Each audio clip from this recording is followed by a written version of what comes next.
नमस्कार दोस्तों, कैसे हैं आप लोग। चैप्टर 3 चल रहा है, ब्रह्मपुत्र रिवर सिस्टम मैंने आपके साथ कंप्लीट कर दिया था। अब यहाँ पे मैं बात करूंगा दोस्तों पेनिनसुलर ड्रेनेज सिस्टम की। इसको डिटेल में आपको समझाऊंगा, evolution of peninsular drainage system आपको समझाऊंगा और महानदी रिवर के बारे में आपसे बात करूंगा। देखिए, पेनिनसुलर ड्रेनेज में बहुत सी नदियां हैं, महानदी है, गोदावरी है, कृष्णा है, कावेरी है, तो लंबा टॉपिक है। तो इस पर्टिकुलर वीडियो में हम लोग महानदी रिवर तक का डिस्कशन कर लेंगे और उससे पहले ओवरऑल पेनिनसुलर ड्रेनेज सिस्टम समझेंगे। ब्रह्मपुत्र नदी सिस्टम क्या था ये मैं पूरा आपको समझा चुका हूं। ओवरऑल ये पेनिनसुलर ड्रेनेज सिस्टम के बेसिक कंसेप्ट्स को शुरू में समझाया गया है। वैसे अगर आप देखो तो पेनिनसुलर ड्रेनेज सिस्टम में महानदी, गोदावरी, कृष्णा, कावेरी, नर्मदा, तापी, लूनी, माही, साबरमती, भद्रा, वैतरणी, कालिंदी, शारावती, मांडोवी, भरतपुजा, पोनानी, पेरियार, पंबा, बहुत सी नदियां, ये सारी नदियां हमारे सामने आएगी। इनफैक्ट इससे ज्यादा ही नदियों के बारे में बात करेंगे। तो सबसे पहली चीज, peninsular drainage system is older than Himalayan one. ये बहुत लॉजिकल है दोस्तों। पैंजिया टूटा, गोंडवाना लैंड बना, overall Indian land mass north की तरफ एंट्री करता है। साउदर्न हेमिस्फीयर से होता हुआ इंडियन लैंड मास नॉर्थ की तरफ बढ़ा जा रहा है, बढ़ा जा रहा है, बढ़ा जा रहा है, फाइनली जाके यूरेशियन प्लेट से टकराएगा। तो यूरेशियन प्लेट से टकराएगा तब हिमालय बनेंगे। तो मतलब ये पेनिनसुलर लैंड मास ऊपर जाके यूरेशियन प्लेट से टकरा रहा है तब हिमालय बन रहे हैं। लेकिन ये पेनिनसुलर लैंड मास तो पहले से बना हुआ है ना, तो पेनिनसुलर ड्रेनेज सिस्टम भी पहले से बना हुआ है हिमालय बनने से। इसलिए यहाँ पे बोला जा रहा है कि peninsular drainage system is older than Himalayan one. देखिए, यहाँ पे बेसिक्स को समझने के लिए मैं ये एक्सपेक्ट कर रहा हूं कि मेरी 11वीं कक्षा की फंडामेंटल्स ऑफ फिजिकल ज्योग्राफी आपने पढ़ रखी है। फिजिकल एनवायरनमेंट इसलिए मैं जानबूझ के बाद में पढ़ा रहा हूं ताकि फंडामेंटल्स ऑफ फिजिकल ज्योग्राफी आप पढ़ लो। इस पर्टिकुलर बुक के बहुत से टॉपिक्स आपको समझ में ही नहीं आएंगे अगर आपने मेरी 11वीं कक्षा की फंडामेंटल्स ऑफ फिजिकल ज्योग्राफी की सीरीज नहीं देखी है। बहुत मेहनत से मैंने वो सीरीज बनाई है दोस्तों, उसको जाके जरूर देखिए। ज्योग्राफी के बेसिक्स सारे आपके कंप्लीट हो जाएंगे। आपको किसी बड़ी किताब की जरूरत नहीं पड़ेगी, चाहे वो माजिद हुसैन हो, चाहे वो कोई किताब हो, चाहे वो जीसी लियोंग हो। मैं क्लियर बता रहा हूं आपको, जीसी लियोंग, माजिद हुसैन, ये सब बड़े नाम है। अनटिल एंड अनलेस कि आपने ज्योग्राफी से मेंस ले रखा, अभी आप मेंस ही ज्योग्राफी से लिख रहे हो तो मैं बात नहीं कर रहा हूं। लेकिन अगर आप ज्योग्राफी को जनरल स्टडीज के पर्सपेक्टिव से देख रहे हो तो भैया 11वीं क्लास की फंडामेंटल्स ऑफ फिजिकल ज्योग्राफी जरूर पढ़ना। ठीक है, चलिए कंटिन्यू करते हैं, तारीफ बहुत हो गई। तो हिमालयन ड्रेनेज सिस्टम से पुराना है पेनिनसुलर ड्रेनेज सिस्टम। ये किस बात से पता चलता है? तो ब्रॉड वैली है, यहाँ पे लार्जली ग्रेडेड शैलो वैलीज है, मैच्योर है बहुत सी रिवर। शैलो वैली मतलब ओवरऑल रिवर बहुत गहरी नहीं है, ठीक है ना, river is not too deep और रिवर चौड़ी है। ठीक है, ब्रह्मपुत्र में हमने क्या देखा, ब्रह्मपुत्र नदी जब बह रही थी ओवरऑल, तो जो ओवरऑल उसकी वैली थी वो बहुत चौड़ी नहीं थी, छोटी थी। उसकी एक वजह तो यह है कि ब्रह्मपुत्र रिवर को बहुत ज्यादा आसपास का इरोजन का टाइम मिला नहीं है, जो कि ब्रह्मपुत्र जो रिवर है वो ओवरऑल हिमालय के बनने के बाद इस पर्टिकुलर कोर्स में बह रही है। पेनिनसुला की नदियां बहुत लंबे समय से बह रही है, काट चुट के चट्टानों को वो अपनी वैली चौड़ी कर चुकी है। ठीक है ना भाई, ओके। तो ओवरऑल पेनिनसुलर रिवर्स की जो वैलीज हैं, वैलीज मतलब जिस इलाके में वो बह रही हैं वो बहुत चौड़ी हैं। नॉर्दर्न रिवर्स आप कह लो, हिमालयन सिस्टम की जो रिवर्स है उनकी वैलीज बहुत ज्यादा चौड़ी नहीं, पहली चीज। दूसरी बात, पेनिनसुलर रिवर की वैलीज चौड़ी हैं तो उनकी गहराई कम हो जाएगी, वो शैलो हो जाएंगी। ठीक है ना, शैलो तो देखिए होंगी। पहली बात तो हिमालयन नदियों में जितना पानी है पेनिनसुलर नदियों में उतना पानी नहीं है। हिमालयन रिवर्स में पानी आता है ग्लेशियर्स के पिघलने से, तो पेरेनियल सोर्स है। पेरेनियल मतलब हमेशा वो सोर्स एग्जिस्ट रहता है। ओवरऑल इस प्रकार का कोई सोर्स पेनिनसुलर नदियों के पास अवेलेबल नहीं है। इसलिए पेनिनसुलर नदियों में पानी हिमालयन नदियों से कम रहता है बट कम रहता है। तो शैलो वैलीज होने की कुछ वजह है। एक तो भाई पेनिनसुलर नदियों का जो वैली है वो ब्रॉड है, बहुत चौड़ी है। तो ओवरऑल सिंपल बात है, अगर वैली इतनी पतली है या इतनी बड़ी है, अगर बड़ी होगी वैली तो ज्यादा बड़े सरफेस एरिया में पानी फैला है तो उस पानी की गहराई कम होगी, और उतना ही पानी अगर आप एक नैरो वैली में बहा दोगे गहराई ज्यादा होगी। और रिवर्स बहुत मैच्योर है। रिवर्स मैच्योर है मतलब ये रिवर्स यंग नहीं है, बहुत पुरानी नदियां हैं ये। अभी यंग और पुरानी नदी में क्या फर्क है ये मैं आपको फंडामेंटल्स ऑफ फिजिकल ज्योग्राफी में समझा चुका हूं। हिमालयन रिवर्स यंग है, और वो यंग रिवर्स भी बहुत शांत हो जाती हैं जब ओवरऑल वो डेल्टा बनाने पहुंचती हैं बे ऑफ बंगाल में। तो ओवरऑल ये पेनिनसुलर नदियां तो पहले से ही शांत, पहले से शांत मतलब चूंकि ये पुरानी है तो ये काफी शांत हो चुकी है, मेच्योर हो चुकी हैं। उसकी बहुत सी वजह है। हिमालयन नदियों में सिल्ट ज्यादा होता है, पेनिनसुलर नदियों में उतना सिल्ट नहीं होता, चूंकि पेनिनसुलर ब्लॉक के ऊपर बहती है तो इरोजन उतना नहीं है, सिल्ट उतना नहीं, तो बहुत सी वजह है, वो धीरे धीरे करके आगे देखेंगे। और पहले मैंने काफी समझाया तो मैं अननेसेसरी रिपीटेशन नहीं कर रहा हूं फंडामेंटल्स ऑफ फिजिकल ज्योग्राफी का। फिर यहाँ पे बताया जा रहा है कि Western Ghats running close to western coast acts as a water divide between the major peninsular rivers discharging their water in the bay of Bengal and as small rivulets joining the Arabian Sea. तो भैया बस यही बता रहा है कि यहाँ पे है आपका वेस्टर्न घाट से जो मैं लाल रंग की लाइन खींच रहा हूँ ना, ये वेस्टर्न बॉक्स फैला हुआ है फ्रॉम गुजरात टू केरला, पूरा लंबा आपका वेस्टर्न घाट्स फैला है। अब कुछ नदियां तो वेस्टर्न घाट से निकल के जा रही हैं ऐसे आपके बे ऑफ बंगाल की तरफ, और ये लंबी नदियां हैं, बड़ा डिस्टेंस ट्रेवल कर रही हैं। और कुछ नदियां वेस्टर्न घाट्स की वेस्टर्न स्लोप से उतर के सीधे अरेबियन सी में गिर जा रही हैं। तो बहुत लॉजिकल है कि वेस्टर्न घाट्स के ईस्टर्न स्लोप से निकल के जो नदियां बे ऑफ बंगाल की तरफ जा रही हैं वो लंबा रास्ता तय कर रही हैं, लंबे इलाके को ड्रेन करते हुए जा रही हैं। और जो नदियां वेस्टर्न घाट्स के वेस्टर्न स्लोप से सीधे जाके अरेबियन सी में गिर जा रही हैं उनको आप प्रॉपर नदी नहीं बोल सकते, उनको यहाँ पे बोला जा रहा है रिवुलेट्स, क्योंकि वो बहुत छोटा रास्ता तय कर रही हैं। ठीक है।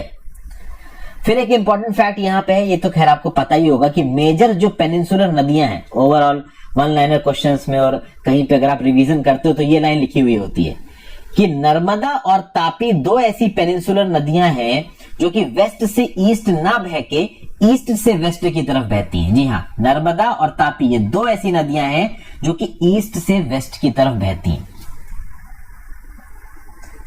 इस पर्टिकुलर मैप में देखो तो यहां पे आपको नजर आ रही है नर्मदा निकलती हुई और ये वेस्ट की तरफ फ्लो करती हुई जा रही है, और उसके नीचे आपको तापी दिख रही है, ये भी आपका वेस्ट की तरफ फ्लो करते हुए जा रही है। तो ये दो नदियां हैं जो इनका डायरेक्शन ईस्ट से वेस्ट की तरफ है फ्लो का। ठीक है भाई। फिर कुछ और नदियां, Chambal, Sindh, Betwa, Ken, Son. They are originating in the northern part of the peninsula belonging to Ganga river system. ये चंबल, सिंध, बेतवा, केन, सोन ये वो नदियां हैं ओवरऑल जो पेनिनसुलर प्लेट्यू से निकल रही हैं। जैसे कि फॉर एग्जांपल ये सोन देखिए, ये सोन इधर से निकल के ऐसे जाके गंगा में गिर जा रही है। फिर ये बेतवा है, ये भी ऊपर जाके गंगा रिवर सिस्टम में मिल रही है। ये चंबल है, ये भी नीचे से ऊपर जाके मिल रही है। तो बेसिकली चंबल, सिंध, बेतवा, केन, सोन, ये मैं ऑलरेडी इन नदियों को ट्रैक करा चुका हूं आपको गंगा रिवर सिस्टम में। अगर आपने गंगा रिवर सिस्टम की वीडियो नहीं देखी, देखिए जाके। बस इन पर्टिकुलर नदियों को ये याद रखिएगा, चंबल, सिंध, बेतवा, केन, सोन, ये तो आपको पर्टिकुलरली पता होना चाहिए कि ये ओरिजिनेट हो रही है पेनिनसुलर ब्लॉक से, लेकिन जाके गिर रही है गंगा रिवर सिस्टम में, ये याद रखिएगा। ओके। पेनिनसुलर ड्रेनेज में को इंपॉर्टेंट रिवर सिस्टम से, जो बड़े रिवर सिस्टम से, तो एक है महानदी रिवर सिस्टम, एक है Godavari river system, Krishna river system, Kaveri river system. इसका मतलब ये नहीं है कि बाकी रिवर सिस्टम बकवास है, उनकी कोई वैल्यू नहीं है, वो बहुत छोटे हैं, उनका सिग्निफिकेंस सबका है। बट पढ़ाई के रिस्पेक्ट में देखो तो जैसे नॉर्थ इंडिया में हमने Ganga river system, Brahmaputra river system, Indus river system को इंपॉर्टेंट तरीके से पढ़ा, वैसे ही अपने पेनिनसुलर ब्लॉक में Mahanadi river system, Godavari river system, Krishna river system और कावेरी रिवर सिस्टम को डिटेल में पढ़ना जरूरी है, क्योंकि इनकी सारी ट्रिब्यूटरीज अगर आपको याद होंगी तो ओवरऑल इस पर्टिकुलर फिजिकल एनवायरमेंट के हिसाब से आपके पास सवाल आता है तो आप अमूमन जवाब दे पाओगे। हालांकि नदियों से रिलेटेड देखिए, अगर जनरल स्टडीज में, यूपीएससी में, पीसीएस में सवाल पूछा जाएगा तो 101% वो पर्टिकुलर नदी किसी ना किसी वजह से न्यूज में रही होगी। स्टैटिक जीएस में दोस्तों ओवरऑल जो क्वेश्चन पेपर सेटर्स होते हैं वो कुछ भी उठा के नहीं पूछते हैं, उनके दिमाग में प्रॉपर पैटर्न होता है, ओवरऑल उनके रट्टे लोगों को नहीं तो न्यूज से एसोसिएट करके सवाल होता है। तो अगर किसी नदी से रिलेटेड सवाल पूछा जाएगा तो किसी ना किसी वजह से वो नदी न्यूज में रही होगी रिसेंटली। फिर ओवरऑल पेनिनसुलर नदियों के बारे में कुछ और यहाँ पे कैरेक्टरिस्टिक्स बता रखी हैं, जैसे कि उनका कोर्स फिक्स्ड है, मिएंडर्स उसमें है नहीं, और non perennial flow of water है। Non perennial flow of water मतलब पेरिनियल नहीं है फ्लो ऑफ वाटर, मतलब पानी की कंटिन्यूस अवेलेबिलिटी हो उतने ही वॉल्यूम में, ऐसा जरूरी नहीं।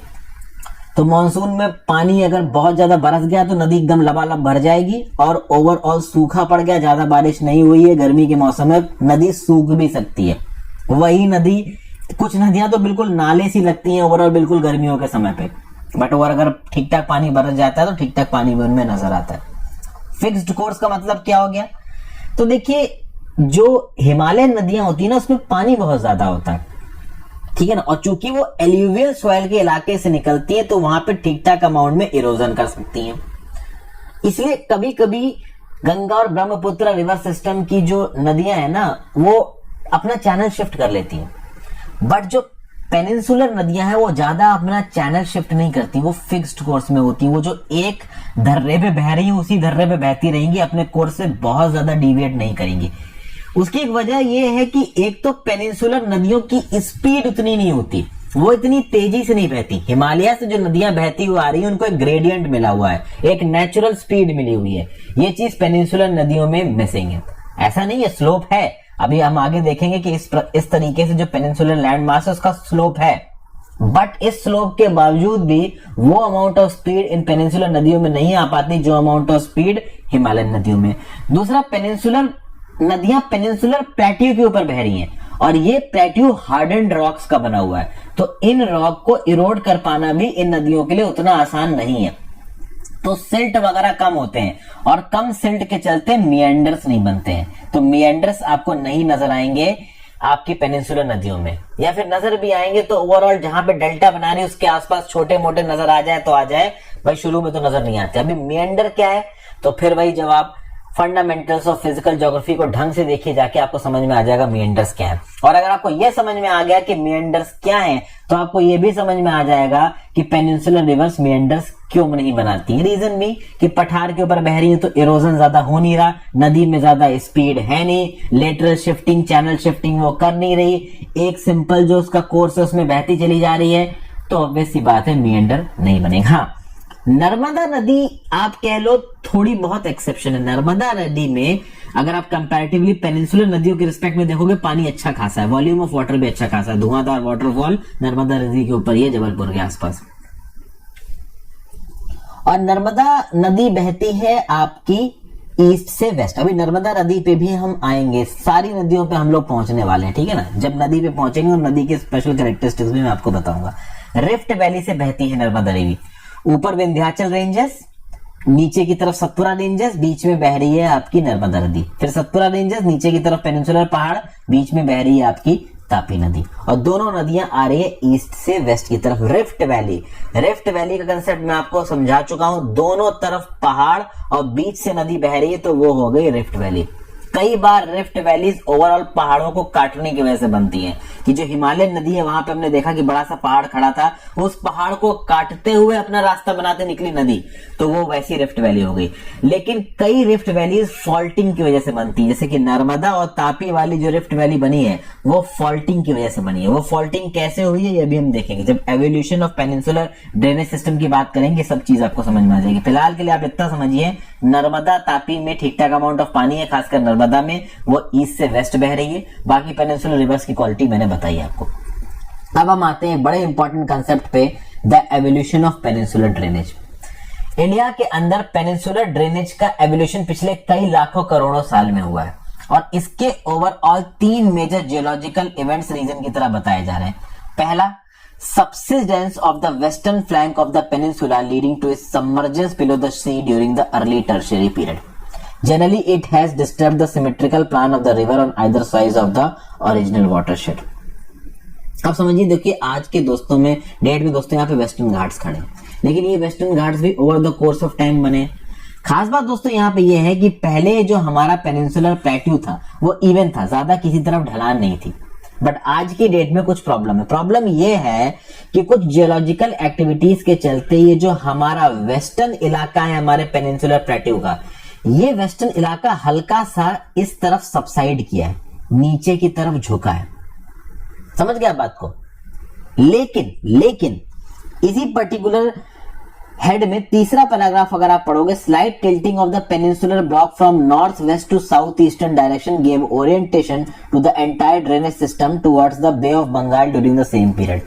Eight the same point of time यह भी बोला जा रहा है कि इस पूरे पेनिनसुलर मास का जो स्लोप है वो हल्का हल्का ऐसा बन रहा है, ठीक है, अगर इसको नॉर्थ मानो, इसको साउथ मानो, इसको ईस्ट मानो और इधर वेस्ट मानो, तो आपका नॉर्थ वेस्ट से साउथ ईस्ट की तरफ ये स्लोप जाता नजर आ रहा है। तो दो चीजें हैं, एक तो ओवरऑल ये जो वेस्टर्न कोस्ट है हमारा, ये वेस्टर्न कोस्ट सबसाइड किया है समुंदर के नीचे, मतलब कुछ हद तक ये जो पर्टिकुलर इलाका है ये सबसाइड होकर समुंदर के नीचे गया है, ढलान कुछ ऐसी बनी है। इनफैक्ट ये वेस्टर्न का बहुत सारा लैंडफॉल, जो चट्टाने थी वो तो टूट के समुंदर के नीचे चली गई। इसीलिए अगर आप देखोगे तो जो हमारी वेस्टर्न कोस्ट की जो कोस्ट लाइन है वो बहुत इंडेंटेड है, बहुत कटी फटी है, और इस कटी फटी कोस्ट लाइन के चलते बहुत से नेचुरल पोर्ट्स और हार्बर बनते हैं हमारे वेस्टर्न कोस्ट पे। अगर आप देख लो तो गोवा पोर्ट हो गया, मुंबई पोर्ट हो गया, ये सब हमारे वेस्टर्न कोस्ट पे है। मुंबई पोर्ट, नवा शेवा पोर्ट, गोवा पोर्ट, सब वेस्टर्न कोस्ट में। क्यों? क्योंकि नेचुरल हार्बर्स बनते हैं हमारे वेस्टर्न कोस्ट पे। एक तो वेस्टर्न कोस्ट में जो जाके नदियां गिर रही हैं वो बहुत ज्यादा सिल्ट नहीं जमा कर रही। मैंने आपको बताया कि वेस्टर्न घाट के वेस्टर्न स्लोप से नदी जाके गिर गई आपकी अरेबियन सी में। अब हुआ ये कि वो लंबा डिस्टेंस चली नहीं तो उसने ज्यादा सिल्ट इकट्ठा किया नहीं, अभी ज्यादा सिल्ट इकट्ठा किया नहीं तो उसने पानी में कुछ जमा किया नहीं। तो पानी एक तो यहाँ पे गहरा है, हमारे वेस्टर्न कोस्ट पे पानी गहरा है, हमारे ईस्टर्न कोस्ट पे गहराई ग्रेजुअली बढ़ती है, लेकिन हमारे वेस्टर्न कोस्ट में गहराई जल्दी बढ़ती है। रीजन बीइंग कोई सिल्ट डिपोजिशन हुआ नहीं है। दूसरा, हमारे वेस्टर्न कोस्ट का जो ओरिएंटेशन है वो थोड़ा थोड़ा समुद्र के नीचे धंसने का रहा है, जिसके चलते सबमर्जेंस हुआ है। तो वेस्टर्न साइड जो है हमारे पेनिनसुलर ब्लॉक का वो समुद्र के नीचे हल्का हल्का धंसा है, सबसिडेंस हुआ है। समझ गए बात को? तो सबसिडेंस ऑफ द, लेकिन याद रखिएगा ये सिर्फ वेस्टर्न फ्लैंक के सबसिडेंस की बात कर रहा है, केवल इतने पोर्शन के सबसिडेंस की बात कर रहा है, पूरा लैंडमास नहीं सबसाइड हुआ है। बहुत सी चट्टाने टूट के हमारे वेस्टर्न फ्लैंक की समुद्र के नीचे चली गई और बहुत इर्रेटिक तरीके से चट्टाने टूटी है। इसीलिए आज की डेट में जो हमारे पेनिनसुलर मास का वेस्टर्न फ्लैंक है वो आपको बहुत कटा फटा मिलेगा, इसलिए नेचुरल हार्बर्स बन जाते हैं। क्योंकि चट्टानों के बीच में जगह है और गहराई पानी की अच्छी खासी है, तो शिप आराम से डॉक हो जाएगा। तीसरा पॉइंट जो मैंने आपको बताया ये वाला स्लाइड टिल्टिंग वाला, दूसरा पॉइंट थोड़ी देर में बताता हूँ। Slide tilting of the peninsular block from north west to south east direction give orientation to the entire drainage system towards bay of Bengal. Overall देखिए दोस्तों हुआ क्या, सेकंड पॉइंट थर्ड से रिलेटेड, लेकिन पहले थर्ड को समझाता हूं। हमारा जो पेनिनसुलर लैंड मास है ना, अगर ये रहे वेस्टर्न घाट्स, तो वेस्टर्न घाट्स के वेस्ट का जो हिस्सा है उसका तो मैंने आपको बताया कि जनरल सबसिडेंस हुआ है अरेबियन सी के नीचे, लेकिन वेस्टर्न घाट्स के ईस्ट का जो लैंडमास लगेगा ना उसका ओरिएंटेशन कुछ ऐसा है, इस तरफ डायरेक्शन है। इसलिए जो नदियों का जो भी जनरल फ्लो है वो भी ऐसा आपको नजर आता है। तो बेसिकली हमारे पेनिनसुलर ब्लॉक की शिफ्टिंग नॉर्थ वेस्ट डायरेक्शन से साउथ ईस्ट डायरेक्शन की तरफ हुई है। ठीक है, और एक और इवेंट यहां पे हुआ, जैसा कि मैंने आपको बताया कि जो हमारा पेनिनसुलर ब्लॉक है वो अपना नॉर्थवर्ड मूवमेंट कर रहा था और जाके यूरेशियन ब्लॉक से टकराया, तो इसकी वजह से हिमालयाज का अपहेवल हुआ। तो upheaval of the Himalayas when the northern flank of the peninsular block was subjected to subsidence and the consequent trough faulting, the Narmada and Tapi flow in trough faults and fill the original cracks with their detritus material. Hence there is a lack of alluvial and deltaic deposits in this river. समझाता हूं दोस्तों, ऊपर की तरफ है Eurasian plate, नीचे की तरफ से हिमालय आया और ओवरऑल टकरा गया यूरेशियन प्लेट से। ये क्या है, कॉन्टिनेंटल कन्वर्जन हो गया। यहाँ पे कॉन्टिनेंटल ओशनिक कन्वर्जन नहीं हुआ, क्योंकि एक कॉन्टिनेंटल प्लेट, ये आपको कह लो पेनिनसुलर ब्लॉक इंडिया का, इंडियन प्लेट किससे लड़ रही है, यूरेशियन प्लेट से लड़ रही है, और दोनों कॉन्टिनेंटल प्लेट हैं। तो दोनों कॉन्टिनेंटल प्लेट आपस में लड़ी, दोनों कॉन्टिनेंटल प्लेट आपस में टकराई, दोनों की डेंसिटी ऑलमोस्ट बराबर है, दोनों ने एक दूसरे के अगेंस्ट कंप्रेशन किया, तो फोल्ड्स जमा हुए और वो फोल्ड धीरे धीरे धीरे धीरे करके बड़े होते गए, हिमालयाज में कन्वर्ट हो गए। ऐसे ही बने हिमालय। तो जिस पॉइंट पे टकरा रहा है आपका Indian plate with the Eurasian plate, वहां पे बहुत इंटेंस कंप्रेशन प्रेशर की वजह से फोल्ड बनते जा रहे हैं, ये चट्टान ऊपर की तरफ उठती जा रही है, हिमालयाज बन गए, एक फैक्ट। लेकिन इस हिमालय के बनने के प्रोसेस में फॉल्टिंग हुई, और फॉल्टिंग दोनों साइड हुई, इंडियन लैंड मास में भी हुई, यूरेशियन लैंड मास में भी हुई।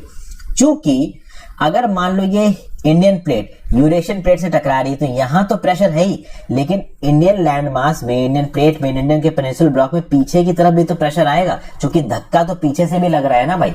ओवरऑल अगर आप अपनी बॉडी को दोस्तों दीवार के अगेंस्ट धकियाओ, ध्यान दो, आपने अपना हाथ पकड़ा और अपने हाथ से दीवार पे धक्का देने लगे, और उसके लिए आपने पूरी बॉडी का जोर लगा दिया, ठीक है ना।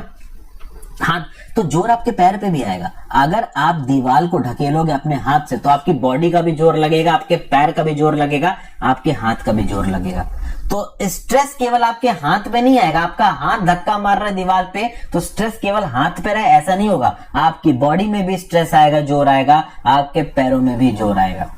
उसी प्रकार से जब ये Indian peninsular land mass Eurasian land mass पे टक्कर मार रहा था तो पॉइंट ऑफ कांटेक्ट पे तो हो ही रहा था इशू, तो हिमालयस खड़े हो गए। Eight the same point of time पीछे के पेनिनसुलर ब्लॉक में भी टेंशन आया और उस टेंशन की वजह से कुछ जगहों पे चट्टानें चटक गई और उन चटकने की वजह से फॉल्टिंग हुई और इसी चटकने की वजह से बहुत सी फॉल्ट्स बने जिससे रिफ्ट वैली डेवलप हुई। जैसे कि नर्मदा जिस पर्टिकुलर रिफ्ट वैली से बह रही है ना, उसके नॉर्थ में विंध्याचल है, साउथ में सतपुरा है।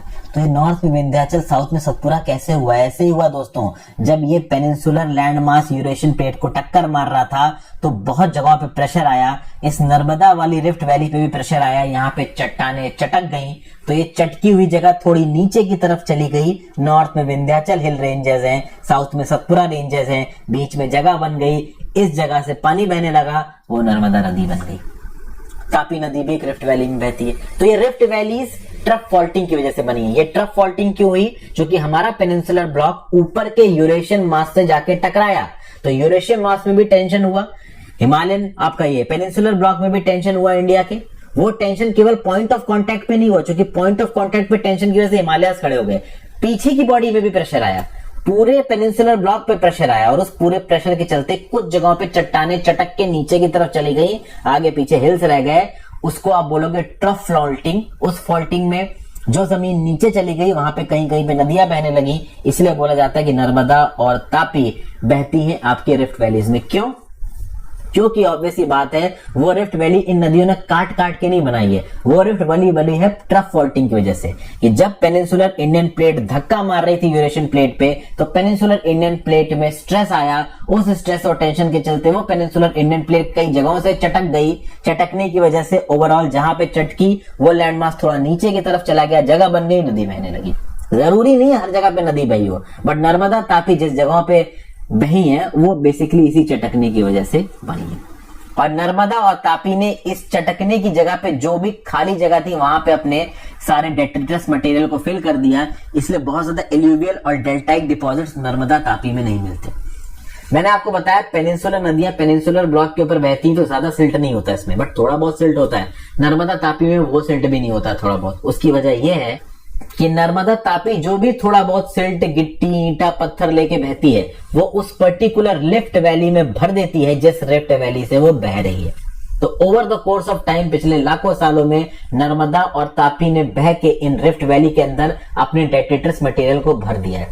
इसलिए नर्मदा तापी जब तक समुद्र में पहुंचती है अरेबियन सी में, उनके पास ज्यादा सिल्ट या डेट्रिटस नहीं होता। ठीक है भाई, सिंपल लॉजिक। आई होप ये लॉजिक आपको प्रॉपर तरीके समझ में आ गया हो। नहीं समझ में आया है तो वीडियो को रिवाइंड करके देखिए, समझ में आ जाएगा। ठीक है ना। जो भी डाउट हो आप नीचे कमेंट बॉक्स में लिखो, मैं आपका जवाब दूंगा। अब आ जाते हैं river systems of the peninsular drainage. Peninsular drainage में बहुत सारे रिवर सिस्टम है। मैं यहाँ पे आपसे बात करूंगा महानदी रिवर सिस्टम की। Mahanadi river system Raipur district of Chhattisgarh में सिहावा नाम की जगह से निकलती है, उड़ीसा से बहती हुई जाती है, बे ऑफ बंगाल में अपना पानी डिस्चार्ज करती है। लंबी है ये 851 किलोमीटर और इसका जो कैचमेंट इलाका है वो 1.42 लाख स्क्वायर किलोमीटर है। कैचमेंट इलाका दोस्तों क्या होता है? एक पर्टिकुलर नदी में बहुत सी ट्रिब्यूटरीज गिरी यहाँ के, उन ट्रिब्यूटरीज की अपनी खुद कुछ और ट्रिब्यूटरीज थी। तो ये ट्रिब्यूटरी और आप एक पर्टिकुलर नदी की जितनी भी ट्रिब्यूटरीज जितने भी इलाके में पानी पहुंचा रही हैं वो पूरे इलाके का अगर आप स्क्वायर किलोमीटर जोड़ दो तो उसको आप बोलोगे कैचमेंट इलाका। तो महानदी रिवर बेसिन का कैचमेंट इलाका है 1.42 लाख स्क्वायर किलोमीटर। ठीक है, okay. Some navigation is carried on in the lower course of this river. Navigation मतलब शिप वगैरह की मदद से लोगों को और ओवरऑल सामान को भी ट्रांसफर किया जाता है इस पर्टिकुलर नदी के पानी में, लेकिन lower course of the river, upper course नहीं। अपर कोर्स मतलब जहां पे रिवर शुरू हो रही है, लोअर कोर्स मतलब over the course of time आगे बढ़ रही है तो उसको आप बोलोगे लोअर कोर्स। 53% ड्रेनेज बेसिन या फिर कह लीजिए कैचमेंट इलाका इस पर्टिकुलर रिवर का है मध्य प्रदेश में और छत्तीसगढ़ में, और 40% इलाका है आपका उड़ीसा में। तो बेसिकली मध्य प्रदेश और छत्तीसगढ़ में जो टोटल महानदी और इसकी जो ट्रिब्यूटरीज पानी जिन जिन इलाकों में फैलाती है वो 53% इलाका मध्य प्रदेश छत्तीसगढ़ में, 47% इलाका उड़ीसा में। जैसा कि मैंने बताया ड्रेनेज इसका बेसिन 1.4 लाख स्क्वायर किलोमीटर का है। 1.4 लाख स्क्वायर किलोमीटर नर्मदा या इसकी ट्रिब्यूटरी नदियों का पानी पहुंच रहा है। नॉर्थ में सेंट्रल इंडिया हिल्स आते हैं नर्मदा के, ईस्टर्न घाट इसके साउथ में है और ईस्ट में है, और मैकाल रेंज इसके वेस्ट में है। Total 900 kilometre to be precise, 851 kilometre के लिए ये बहती है। ठीक है ना भाई। सोर्स है इसका रायपुर डिस्ट्रिक्ट में दंडकारण्य हिल्स से, 442 मीटर के एलिवेशन से ये निकलती है। ओके। वाटर पोटेंशियल के रिस्पेक्ट में और फ्लड की प्रोडक्शन कैपेसिटी के रिस्पेक्ट में पेनिनसुलर नदियों में गोदावरी के बाद नंबर आता है पानी का, मतलब महानदी का। तो गोदावरी में ज्यादा पानी, उसके बाद अगर पानी का नंबर किसी नदी का आ रहा है तो वो किसका है? महानदी का। तो गोदावरी के बाद फ्लड कैपेसिटी और वाटर पोटेंशियल की बेसिस पे तबाही मचाने की कैपेसिटी महानदी की। ठीक है भाई। महानदी जिस पॉइंट पे जाके अपना पानी बे ऑफ बंगाल में डंप करती है उससे बहुत ज्यादा दूर नहीं है चिल्का लेक, उसके पास ही है चिल्का लेक। ठीक है। महानदी के पास की बहुत सारी छोटी छोटी नदियां और स्ट्रीम्स अपना पानी जाके चिल्का लेक पे फेंकती है। महानदी जाके सीधे डेल्टा बनाती है बे ऑफ बंगाल में। ओके। महानदी जिस इलाके से बहती है उस इलाके का 54.2% एग्रीकल्चरल लैंड में अमूमन काउंट किया जाता है। तो बेसिकली सेंट्रल इंडिया में महानदी रिवर का एग्रीकल्चरल सिग्निफिकेंस बहुत ज्यादा है और इसमें बहुत सी नदियां आके मिलती हैं। सियोनाथ नदी इसकी, इनफैक्ट अगर ट्रिब्यूटरीज की बात करो आप दोस्तों तो लेफ्ट बैंक ट्रिब्यूटरी है सियोनाथ, हसदेव, मंड और इब, और राइट बैंक ट्रिब्यूटरी है ओम, तेल और जांकी। ये मैं अभी आपको ओवरऑल दोस्तों मतलब एक इमेज में भी दिखाऊंगा। ठीक है भाई। उड़ीसा के प्लेन्स में घुसती है कटक के पास। ठीक है। और बे ऑफ बंगाल में एंटर करती है falls point by several channel. मतलब बे ऑफ बंगाल में एक स्ट्रीम जाके नहीं मिलेगी, फाइनली आखिरी के स्टेजेस में बहुत सारी छोटी छोटी स्ट्रीमों में बढ़ जाती है महानदी और अपना पानी जाके डंप करती है। तो उसके चलते एक बड़ा सा डेल्टा बनता है। ज्यादातर जो पेनिनसुलर नदियां हैं वो एक स्ट्रीम में अपना पानी डंप नहीं करती बे ऑफ बंगाल में, एंड स्टेजेस में बहुत सारी छोटी छोटी स्ट्रीमों में बढ़ जाती है। हीराकुड डैम महानदी रिवर पे है। टोटल 35 मील लंबा डैम है, 55 किलोमीटर लंबा डैम है, अच्छा खासा बड़ा डैम है हीराकुड। तो हीराकुड डैम आपको यहाँ पे नजर आ रहा है ओवरऑल। अब अगर ट्रिब्यूटरीज को नक्शे पे मैप करने की हम बात करें तो बहुत सिंपल है दोस्तों। ये महानदी बहती नजर आ रही, इसमें आपकी एक लेफ्ट बैंक ट्रिब्यूटरी सियोनाथ जुड़ी आके, आगे जाएंगे तो एक हसदेव नाम की लेफ्ट बैंक ट्रिब्यूटरी यहाँ जुड़ रही। चूंकि रिवर का फ्लो ऐसा है तो लेफ्ट से आई सियोनाथ तो left bank tributary, Hasdeo left से आई left bank tributary, Mand river आई लेफ्ट से left bank tributary, Ib river आई लेफ्ट से इब ट्रिब्यूटरी, तो मतलब लेफ्ट बैंक ट्रिब्यूटरी। तो सियोनाथ नदी, हसदेव नदी, मंड नदी और इब नदी ये लेफ्ट बैंक ट्रिब्यूटरी है। वहीं पे महानदी रिवर में राइट की तरफ से आके जुड़ रही है जोंक रिवर, फिर ओंग रिवर, फिर तेल रिवर। तो बेसिकली जोंक, ओंग और तेल रिवर ये इसकी राइट बैंक ट्रिब्यूटरी है। ठीक है भाई। तो ओंग, तेल, जोंक राइट बैंक, सियोनाथ, मंड, हसदेव, इब लेफ्ट बैंक। तो ये सारी इंपॉर्टेंट इंफॉर्मेशन है महानदी रिवर से रिलेटेड। अगली वीडियो में दोस्तों हम लोग गोदावरी रिवर से कंटिन्यू करेंगे। 3-4 नदियां तो मैं अगली आपको वीडियो में बता दूंगा। यहाँ पे मैं वीडियो खत्म करता हूँ। Thank you for watching friends. Video को लाइक और शेयर कर दीजिएगा, ज्यादा से ज्यादा लोग से इस वीडियो को शेयर करें। देखिए मैं बिल्कुल बेसिक पॉइंट्स एकदम क्लियर तरीके से आपको बता रहा हूँ। जितना ज्यादा एक्सप्लेन कर सकता हूँ एक्सप्लेन कर रहा हूँ। अगर आपको लग रहा है कि कहीं पे कुछ छूट रहा है, कुछ स्किप हो रहा है, तो आप डेफिनेटली मुझे नीचे कमेंट बॉक्स में बताओ। आई होप मैंने जस्टिस किया है लेक्चर के साथ। अपने व्यू पॉइंट नीचे कमेंट बॉक्स में देखे जाना दोस्तों। इंस्टाग्राम पे फॉलो कर लेना, टेलीग्राम ग्रुप ज्वाइन कर लेना, ज्यादा से ज्यादा लोग साथ वीडियो को शेयर करें। Have a great day friends, goodbye, ध्यान रखिए अपना, पढ़ते लिखते रहिए।